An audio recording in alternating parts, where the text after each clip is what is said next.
কেউ হুট করে জীবনে এসে এতটা আপন হয়ে যায় যে আপনি নিজেকেই ভুলে যান।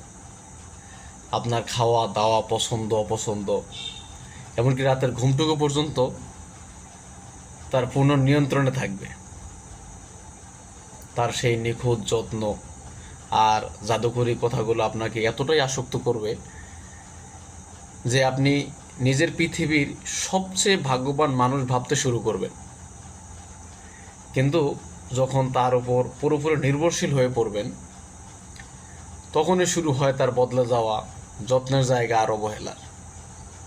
সম্পর্কে সব ব্যর্থতার দায় আপনার উপর চাপিয়ে দিয়ে সে যখন দূরে সরে যায়, তখন আপনি ডুবে যান ডিপ্রেশনে, অতল গহীনে।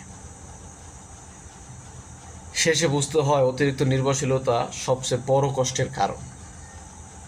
তাই কাউকে ভালোবাসুন, কিন্তু নিজেকে হারিয়ে নয়, কারণ নিজের চেয়ে বেশি কাউকে আঁকড়ে ধরা শেষ পর্যন্ত নিজেরই ক্ষতি।